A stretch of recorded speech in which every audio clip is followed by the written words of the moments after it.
Everyone, I am Taruna Saini. Welcome to NEC Institute.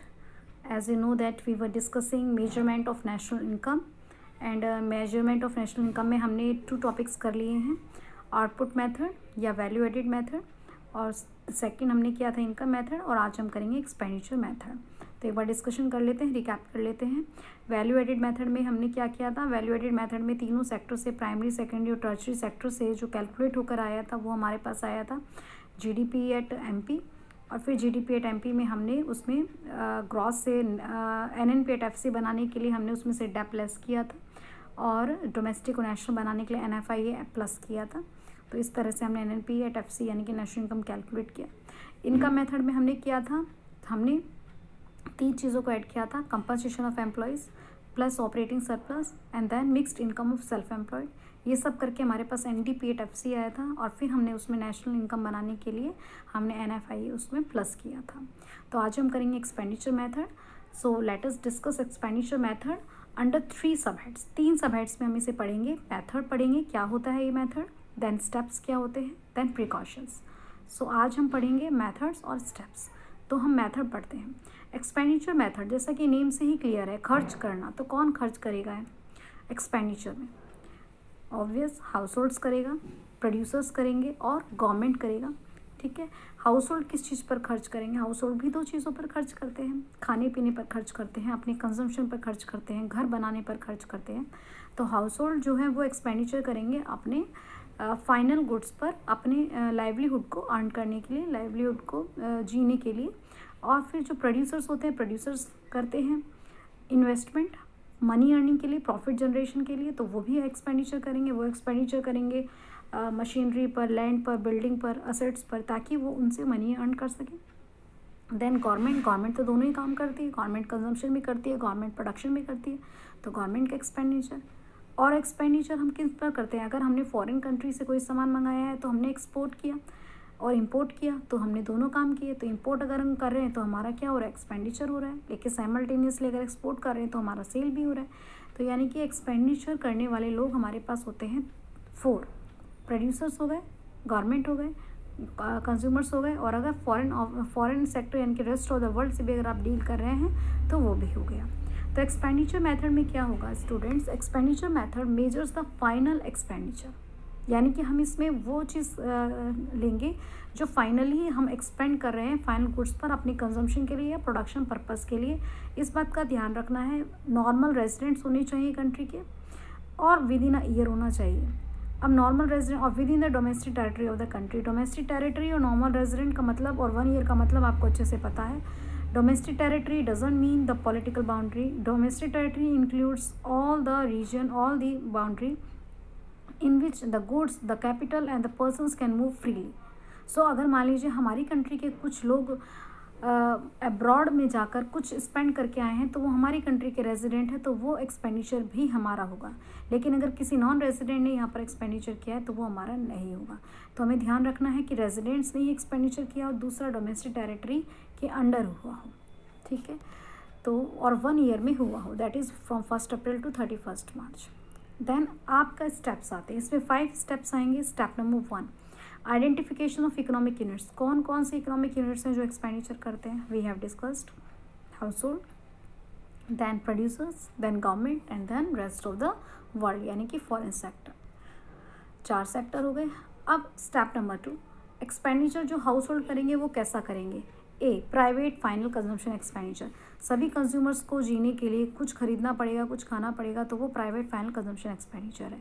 तो it measures the market value of goods and services purchased bye house holds and NPO, यानी कि market value of goods and services आपको लेना है, market value of final goods and services produced by house holds, house hold ने जो purchase किया, और NPO जो हाउस होल्ड को मेंटेन करने के लिए कर रहे हैं। एनपीओज क्या होते हैं? ऐसी ऑर्गेनाइजेशंस जो प्रॉफिट के लिए वर्क नहीं करती, सोसाइटी को सर्व करने के लिए करती हैं। तो उन्होंने भी कुछ अगर एक्सपेंडिचर किया है एनपीओज ने या हाउस होल्ड्स ने, तो हम उसे प्राइवेट फाइनल कंजम्पशन एक्सपेंडिचर बोलेंगे। क्या क्या इसके अंदर आएगा? Purchase of goods, goods purchase करेंगे या सर्विसेज। अब गुड्स 4 टाइप्स के होते हैं, चैप्टर 1 में हमने डिस्कस किया था। ड्यूरेबल जैसे कि टीवी, फ्रिज। सेमी ड्यूरेबल जैसे कि आपके हो गए क्लोथ्स, बल्ब, इलेक्ट्रिसिटी के मटेरियल्स। नॉन ड्यूरेबल जैसे कि पेरिशेबल गुड्स, फ्रूट्स, वेजिटेबल्स, और सर्विसेज जैसे कि बैंकिंग सर्विसेज, इंश्योरेंस सर्विसेज। लेकिन यहाँ पर इन्होंने एक एक्सेप्शंस बताया है कि अगर हाउस होल्ड ने बिल्ड किया है तो हाउस को हम एक्सपेंडिचर यहाँ पर प्राइवेट फाइनल कंज्यूमर एक्सपेंडिचर नहीं मानेंगे, क्योंकि रीज़न क्या है कि ये लॉन्ग टर्म के लिए है, इन्वेस्टमेंट हो गया एक तरह से। तो हम इसे कहाँ लेंगे, ये वाला एक्सपेंडिचर, प्रोड्यूसर्स में। ओके, और एनपीओ ने भी जो एक्सपेंडिचर किया है। सेकंड हम इससे क्या लेंगे, direct purchases made abroad by resident. Resident ने जो एक्सपेंडिचर अब्रॉड में भी किया है तो वो हम लेंगे, ऐड करेंगे। लेकिन अगर नॉन रेजिडेंट ने अगर स्पेंड किया है तो हम वो सब्ट्रैक्ट करेंगे, ठीक है, क्योंकि रेजिडेंट का कंसर्न पहले ही बता दिया था कि normal residents of a country होना चाहिए। देन वेजेस एंड सैलरीज अगर काइंड में मिला है, जैसे कि मान लीजिए कोई कार की फैसिलिटी है, कोई टेलीफोन की फैसिलिटी है, तो ये सब भी हम एक्सपेंडिचर में इंक्लूड करेंगे। गिफ्ट्स मिला है कोई काइंड में, कोई gold jewellery, imputed rent of owner occupied house. अगर मान लीजिए अगर रेंट को हम लेंगे, क्योंकि अगर आप अपने घर में नहीं रहते, किसी और के घर में रहते तो आपको रेंट देना पड़ता, तो इम्प्यूटेड मतलब कि जो आपने पे नहीं किया है, लेकिन अगर ये नहीं होता तो आप पे करते, तो ये। और compensation of employees paid by NPOs जो हाउस होल्ड को सर्व कर रहे हैं। देन आपका बी में आता है गवर्नमेंट फाइनल कंजम्पशन एक्सपेंडिचर। 4 तरह के एक्सपेंडिचर होते हैं, A private final consumption expenditure, B government final consumption expenditure, C gross domestic fixed capital formation यानी कि इन्वेस्टमेंट जो प्रोड्यूसर करता है, और last rest of the world. तो प्राइवेट फाइनल कंजम्पशन एक्सपेंडिचर में किस किसने किया, हाउस होल्ड ने किया और एनपीओ ने किया। Government final consumption expenditure, government किस किस चीज़ों पर खर्च करता है, गवर्नमेंट की भी अपनी वांट्स होती हैं जिनको वो सर करता है, जैसे कि हेल्थ, जैसे कि एजुकेशन, लॉ एंड ऑर्डर। तो इसमें क्या क्या आता है, purchase of goods and services by the government. Domestic market में गवर्नमेंट ने किन किन चीज़ों पर खर्च किया है वो सारा इसके अंदर आएगा। अगर गवर्नमेंट ने भी अब्रॉड से कुछ आइटम मंगाया है तो वो प्लस हो जाएगा, लेकिन अगर अब्रॉड के पीपल ने हमारी कंट्री से लिया है तो वो माइनस हो जाएगा।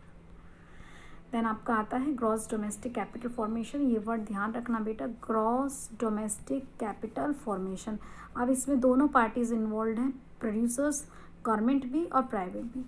और इसमें ध्यान रखना gross domestic fix capital formation plus change in stock, एक ही वर्ड का फ़र्क है। ग्रॉस डोमेस्टिक कैपिटल फॉर्मेशन कभी भी अगर आपको इन्वेस्टमेंट में प्लस करना है तो आपको दोनों ही काम करने होंगे, आपको फिक्स्ड असेट भी लेनी होगी और आपको रॉ मटेरियल भी लेना होगा। तो gross domestic capital formation includes 2 things, that is gross domestic fixed capital formation plus change in stock. Fixed में क्या आएंगे, आपके असेट्स आएंगे, और स्टॉक में क्या आएगा, आपका रॉ मटेरियल इन गुड्स आएंगे। देखिए यहाँ पे gross domestic fixed capital formation, अब ये तीनों ही हो गया, गवर्नमेंट का भी, पब्लिक का भी और हाउस होल्ड का भी। Government gross business fixed, gross residential, क्योंकि हमने रेजिडेंशियल हाउस वहाँ नहीं लिया था, और पब्लिक का, पब्लिक ने जो स्कूल्स खोले हैं, हॉस्पिटल्स खोले, और प्लस में चेंज इन स्टॉक, ये दोनों प्लस करके क्या आएगा, ग्रॉस डोमेस्टिक कैपिटल फॉर्मेशन। और डी हमारा एक्सपेंडिचर है नेट एक्सपोर्ट्स।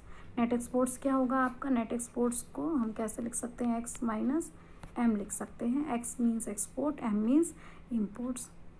ओके, तो ये हो गया। तो हमने अभी तक क्या देखा कि हमारे पास में कितने तरह के एक्सपेंडिचर्स हो गए, 4 तरह के हो गए, private final consumption expenditure plus government final consumption expenditure plus gross domestic capital formation plus net export यानी कि एक्सपोर्ट माइनस इम्पोर्ट। ये सारा करके आपके पास आता है GDP एट MP। क्या आएगा, GDP एट MP। देखिए GDP at MP, private final consumption expenditure, government final consumption expenditure, gross domestic capital formation, net exports. अगर ये नहीं दिया तो इन दोनों को प्लस करना पड़ेगा। Gross domestic fix capital formation दिया है तो उसमें इन्वेंट्री प्लस कर देना, क्लोजिंग माइनस ओपनिंग। अब जब अपने पास में GDP एट MP आ गया तो हम इजीली NNP एट FC को कैलकुलेट कर सकते हैं। कैसे, ग्रॉस से नेट कैसे बनाएंगे, डेप्थ माइनस करके, डोमेस्टिक से नेशनल कैसे बनाएंगे, NFIA प्लस करके, और मार्केट प्राइस से फिक्स कॉस्ट कैसे बनाएंगे, NIT माइनस करके। तो इन्होंने पहले क्या बनाया है, इसको NDP नेशनल डोमेस्टिक इनकम निकाला है, ग्रॉस में से डेप्थ माइनस करके नेट बन गया आपका, और टैक्स माइनस करके फैक्टर कॉस्ट। और जब आपने NFIA प्लस किया स्टेप नंबर 5 में तो आपके पास क्या आ गया, नेशनल इनकम। ओके, तो आपने क्या देखा, let us summarise in a minute. हमने क्या देखा, हम एक्सपेंडिचर मेथड पढ़ रहे हैं। एक्सपेंडिचर कौन लोग करेंगे, हाउस होल्ड्स करेंगे, गवर्नमेंट करेगी, प्रोड्यूसर्स करेंगे और रेस्ट ऑफ द वर्ल्ड भी हो सकता है। हाउस होल्ड का एक्सपेंडिचर प्लस गवर्नमेंट का प्लस प्रोड्यूसर का, चारों का प्लस करके अपने पास में क्या आएगा, GDP एट MP। ग्रॉस को नेट बनाने के लिए डेप्ट माइनस करेंगे, डोमेस्टिक को नेशनल बनाने के लिए NFIA प्लस करेंगे और MP को फैक्टर कॉस्ट बनाने के लिए NIT लेस करेंगे। I hope that you understand what I want to convey. Thank you so much. If you have not subscribed our channel, please subscribe our channel. We want your cooperation. Thank you so much.